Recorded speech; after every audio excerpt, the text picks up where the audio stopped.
fatigue hit yesterday from my COVID. I've been in bed for the last 24 hours. Has anything happened? You tell me you saw the stack I sent you. Yes, I'm going to strangle you with the stack you sent me. You couldn't kill me with COVID. You can't kill me like that. I didn't give you COVID. Okay. Yeah, this is a lot. This is a lot. What's going on? Yeah, I thought I was in the clear. It was just taste and smell. And then I was, I started yesterday with the squirts, and then I was in bed with that extreme fatigue thing for the last 24 hours. Yeah. I had that yesterday. As soon as the show ended, I collapsed and fell asleep for like an hour on the couch, and I could barely move the rest of the day. Yeah. Something's going on with me too. Oh boy. Yeah. And I don't know if I have a temperature because I broke my thermometer because I was so weak. You need to order a digital one. I already did. I ordered another one. They're better for old lady eyes. How can you break a thermometer by being weak? I had the old-fashioned one, and I got it out, and I was going to, but never mind, and then it shattered. Okay. I was too tired. You broke it in your ass. I was too tired to take a shower, but I can't smell anything, so it's all fine. Sean, how is it down there? Yeah, I can't smell anything from down here, so. Okay, good. Yeah. You're good. Good. Okay, so I resurrected myself for one tweet yesterday, and that was Donald Trump shot someone on Fifth Avenue. Republicans, your move, your monster, your move, right? Yeah. I mean, we are. What I know there was some dispute, but are we up to 5 people dead? A Capitol police officer died. Yes. He was reportedly, he was hit in the head with a fire extinguisher. Yeah, and or they think it could be a chemical agent as well. But so obviously, this raises the stakes on this crime. So it's not only this poor deluded QAnon woman that was shot because, of course, she was breaching where the second in line to the presidency. She was breaching the speaker's office, climbing through the window. This poor QAnon Trump supporter, right? I mean, first of all, what is this ridiculousness that they're still trying to say, oh, no, this was Antifa? These are known Proud Boys, at QAnon easily Trump identified supporters, who identified themselves. In fact, some of them were saying they were pissed. They're like, "What? We're not Antifa." I mean, I saw that. Yeah, I mean, it's insane that they're even trying that. This wasn't Trump supporters. They are well known to law enforcement. They bragged about it. They posted about it, right? Yeah, and it's on social media. Yeah. I mean, it's everywhere. The digital footprint is very easy to follow. Right. Yeah, exactly. But so then we got our latest, hostage video from Trump yesterday. Oh my who was God. obviously furiously trying to ward off the 25th Amendment or impeachment, right? Yeah.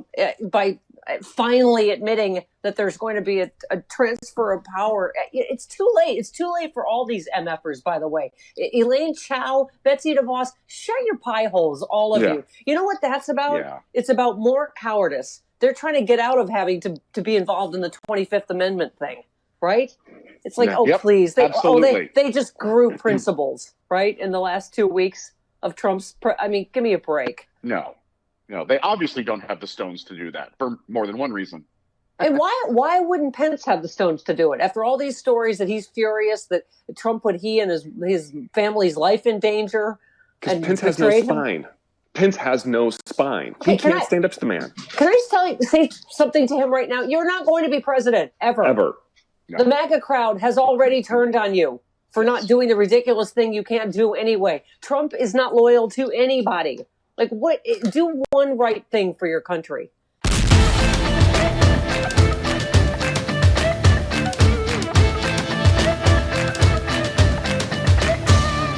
Thank you all so much. I'm just assuming you're applauding. And drinking a lot during the containment. Cheers. First thing they asked me was, do you have toilet paper? Let's throw this one out in the trash for right now. He needs a little sequence. I'll take it. This is the closest I get to seeing Santa this year, is you. So thank you. Oh my God.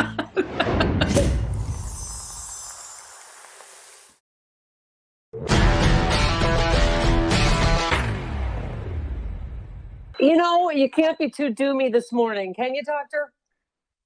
Not in my house. No, there's serious reason today to feel particularly surreally stressed out.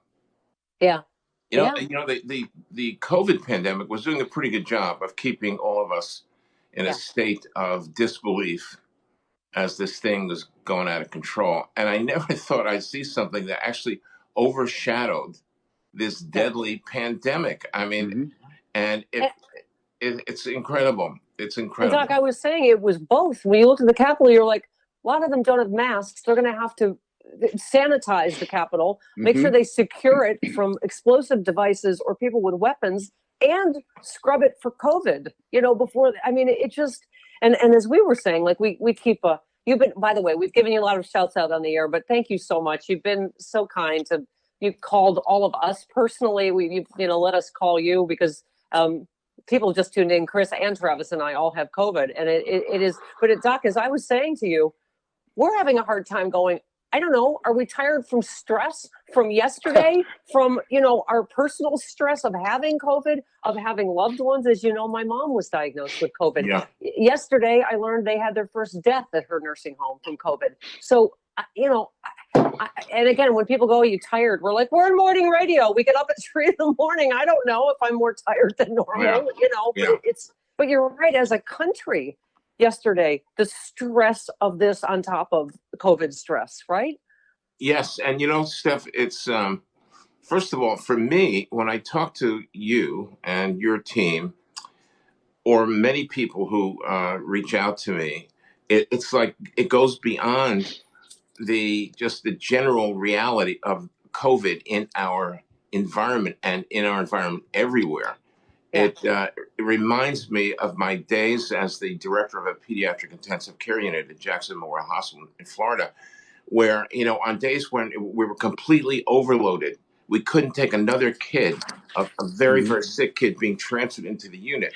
There's this sinking feeling in your gut that's very difficult to describe. And, for many doctors who are involved in this, just to tell you, and nurses, by the way, and the therapists and everybody in the hospital system, they are having these gut-wrenching experiences day and night, day after day, on top of which we added one of the most fearsome crises politically that we've had in our country. The last time, for those of you who may not be of an age to remember this vividly, when we had National Guard troops at Kent State University in Ohio, who shot and killed 4 students who were demonstrating there it was a protest against the Vietnam War. I didn't think the country would survive that. And we did somehow. And I think this issue of how do we survive these things, I'm talking about mentally and stress-wise, it's by underscoring and underlying our underlying ability to be resilient.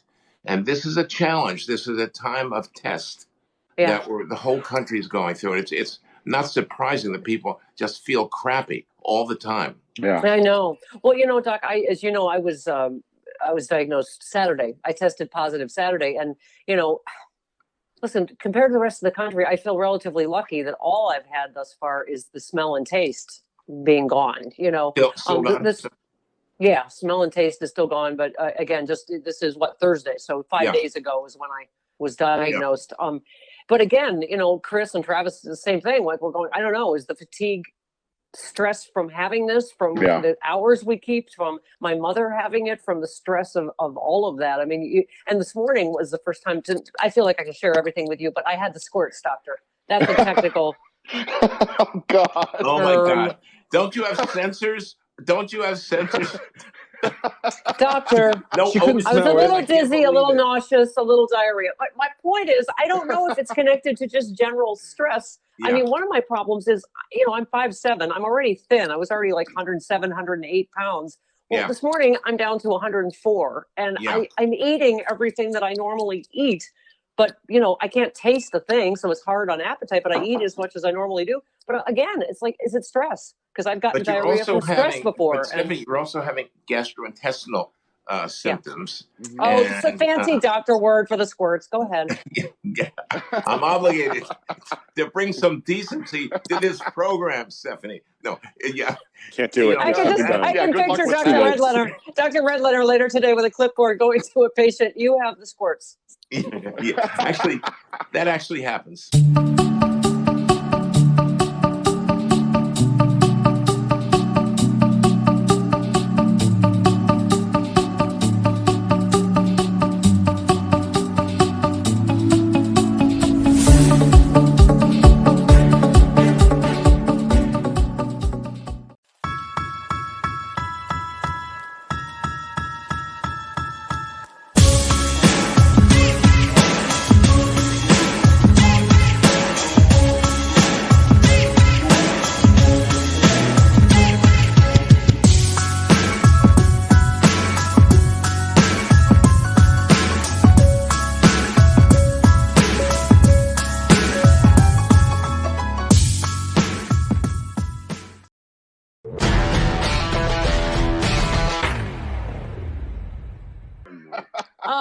Seriously, Glenn, we were just talking to Dr. Redletter, and this was so stressful as a country yesterday on top of the pandemic. I mean, you tweeted Trump-inspired riot at U.S. Capitol during election certification remedies, 25th Amendment removal for unfitness and or impeach and remove from office, and expulsion from Congress for those who stand against the American voters like Hawley and Cruz.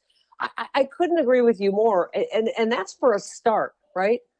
Yeah, I mean, how many more Americans are we going to allow Donald Trump to hurt in the next 13 days? I mean, our inaction and the cowardice of the Republican Party has brought us here. It brought us to an attack on the most important building on the most important day, certifying the presidential election. And we allowed Donald Trump's troops to breach the U.S. Capitol because we have opted to do nothing. And, you played that clip, Steph, of Joe Biden stepping up and being a president and trying to reduce the temperature of the country, trying to restore order, trying to urge the protesters to be peaceful.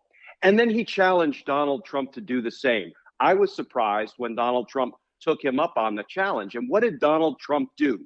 In the midst of the riot, when people were getting hurt, destroying property, when lives were being lost, he spent 60 seconds sizing them up even more, saying they stole it from us, they stole it from me, they stole it from you. Glenn, you've got to be strong. Glenn, listen, give me 14. Is this not Exhibit 8? We have all this on tape. This is Trump yesterday, gas on the fire. There's never been a time like this where such a thing happened, where they could take it away from all of us, from me, from you, from our country. This was a fraudulent election, but we can't play into the hands of these people. We have to have peace. So go home. We love you. You're very special. You've seen what happens. You see the way others are treated that are so bad and so evil. I know how you feel, but go home and go home in peace. Wow. I mean, that and the tape from the morning, Glenn, is it not evidence? Is that not evidence? I mean, that's inciting a riot. We have federal laws on the books criminalizing riots and inciting riots. We also have local DC laws on the books outlawing riots. Donald Trump was the leader of the riot. In a normal world, there would already be an arrest warrant issued for him, and he would make his first appearance in federal court tomorrow. Well, Glenn, okay, so we've said this is a domestic 9/11 that happened yesterday. These are domestic terrorists that attacked our Capitol, our house, the people's house. What the F happened, Glenn? I don't understand. Why have we had how many, as a prosecutor, how many press conferences you do? We don't, who got shot? Who shot her? The woman that died? Where's the FBI? Where's the DOJ? Where's the Department of Homeland Security? Yeah, what happened?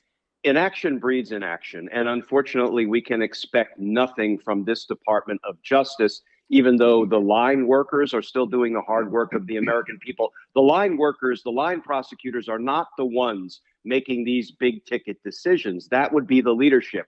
It was Bill Barr until a week ago, and now it's this Rosen guy who is no better than Bill Barr. So we should expect nothing until January 20th, when I assume Merrick Garland will become the acting Attorney General. He used to be a prosecutor in my former office, the U.S. Attorney's Office for the District of Columbia. He took on some difficult cases. He was on the trial team of the Mayor Marion Barry drug prosecution. He was the supervising prosecutor on the Oklahoma City bombing case. Wow. Yes, he is somewhat quiet, somewhat reserved, very circumspect, very smart. I'm hoping he's going to be a quiet storm, and he's going to come in and he's going to hold all of these criminal politicians accountable.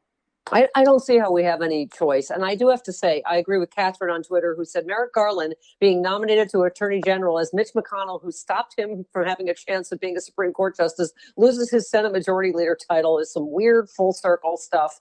I mean, you have to hope it's the beginning of some kind of karma. Yesterday Yesterday really was it was the best of days and the worst of days, because we took the Senate.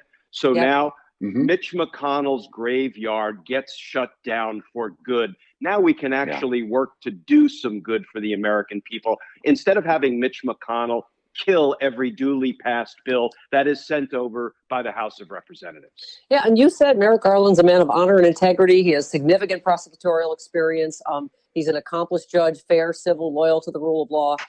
When you said we now look forward to him holding all criminal politicians accountable for their crimes, I'm starting right at the top. I mean, you talked about on Twitter, you said Trump, Cruz and company, Josh Hawley, the Kansas City Star writes, has blood on his hands, inspired, encouraged, and in a very real sense, organized this riot. This is a coup attempt by Trump and company in their naked, unprincipled quest to unconstitutionally retain power.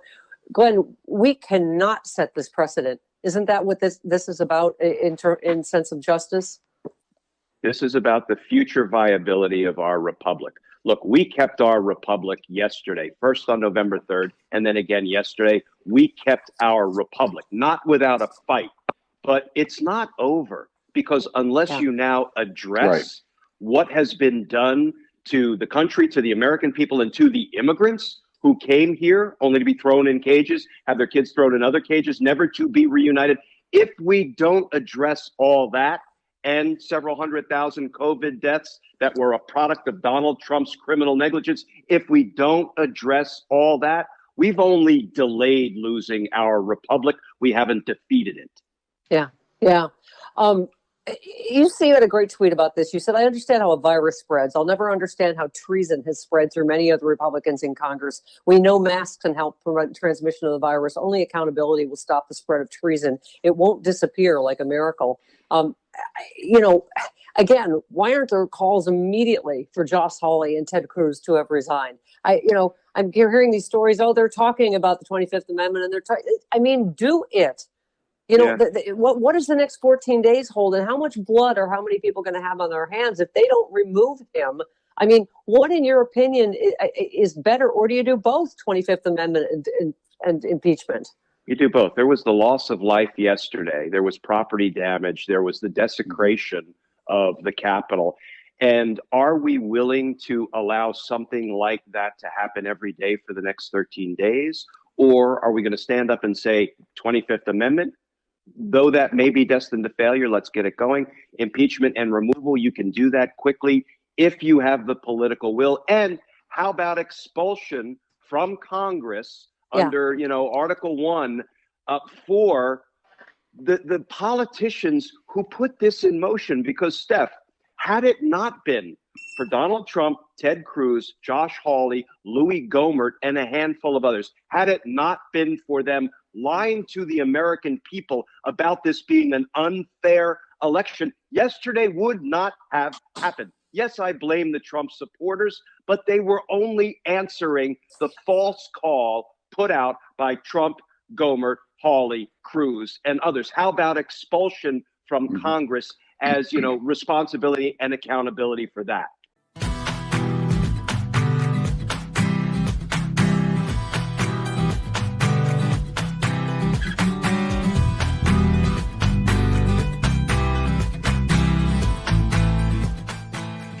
Hi, Deborah. Hello, Richard. How are you? Are you ready for your quiz? See, someone is even saying test anxiety right now. Yes, I feel the same way. Okay. Okay, everybody. So this is Richard. Richard knows everything about civics, which is about how the government works. Unfortunately, we don't really get taught civics very much these days, but you're never too old to learn. So, all right, Richard, be kind, okay? Question number 1. What happens on January 5, 2021 in the state of Georgia? Option A. Okay. People are still hungover from their socially distanced New Year's celebrations. Well, yeah. Or B, there's a runoff election that will determine pretty much everything that happens in our country for the next 2 years. I say A, but I think B is the most important and most relevant answer today.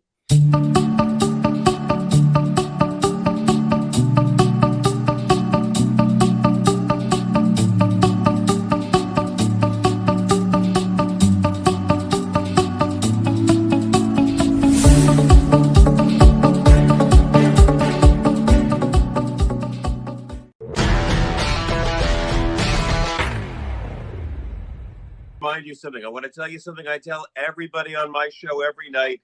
No matter how awful you feel, no matter how bad it is, most likely you're having a better day than Donald Trump, and that will be the case for the rest of your lives. This is every true. Day you have, every day you have for the next year, you can wake up and say, "I'm going to have a better day than that bloated fascist," and go forward and know it's true. Congratulations.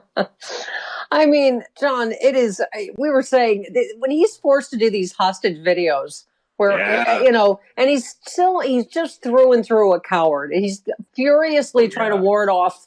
Right, the 25th Amendment and impeachments, you know, by finally saying there's going to be an orderly transition of power. Why would we trust him on that? No reason whatsoever. There's teleprompter Trump and there's Twitter Trump.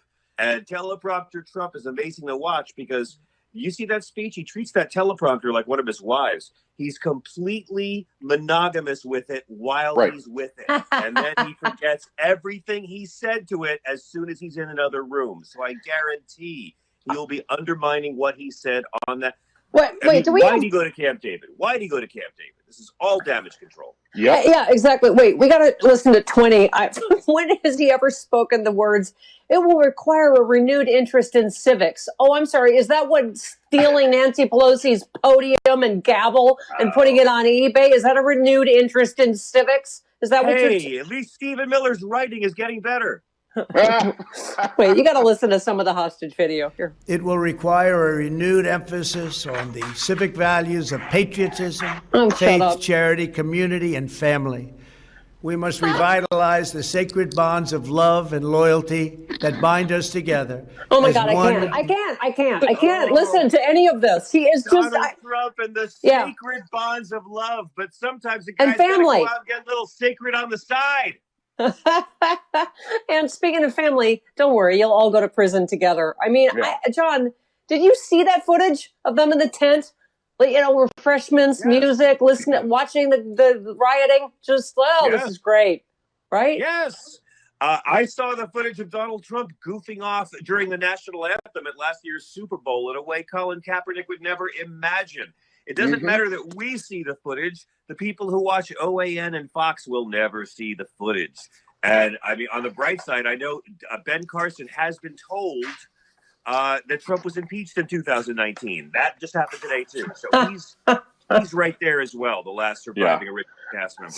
Oh, my God. Can we have I need a little Biden directly in my veins stat. Here we go.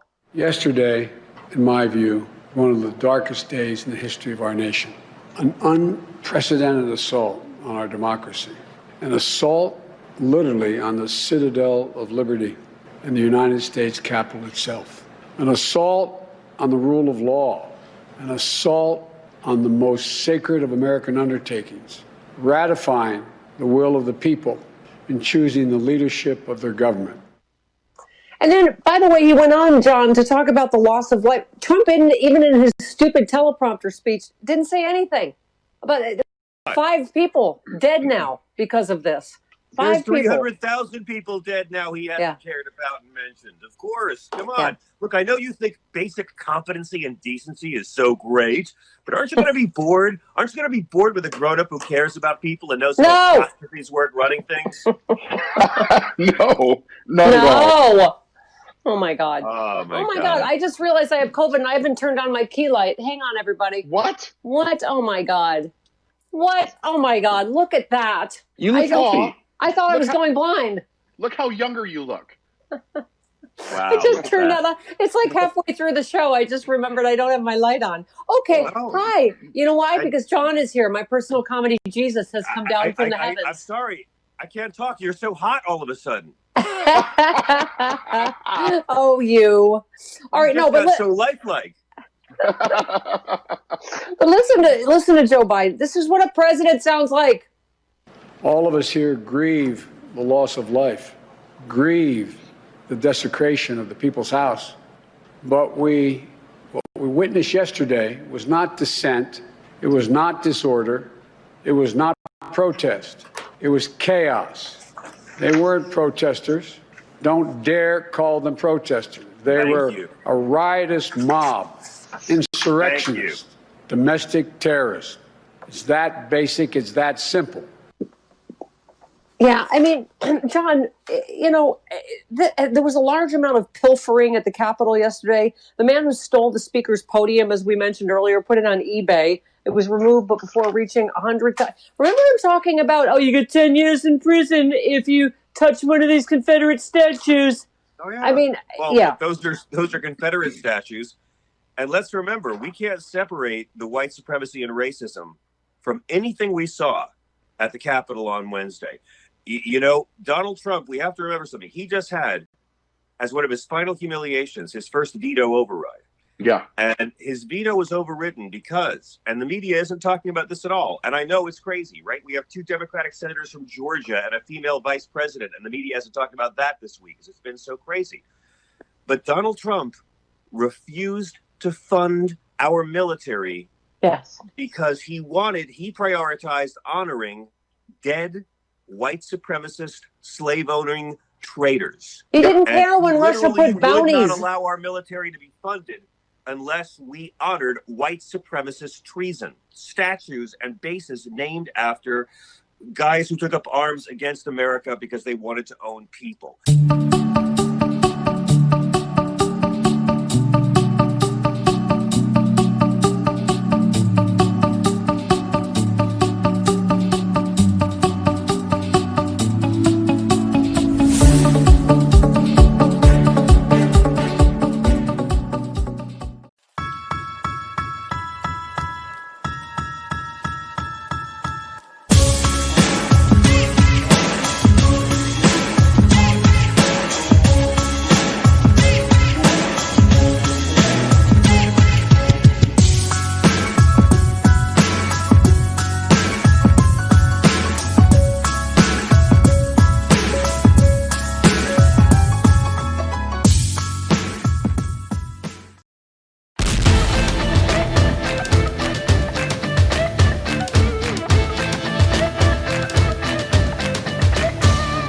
Thank you all so much. I'm just assuming you're what? I've been drinking a lot during the containment. Cheers. First thing they asked me was, do you have toilet paper? Let's throw this one out in the trash for right now. He needs a little sequence for the I'll take it. This is the closest I get to seeing Santa this year, is you. So thank you. Oh my God.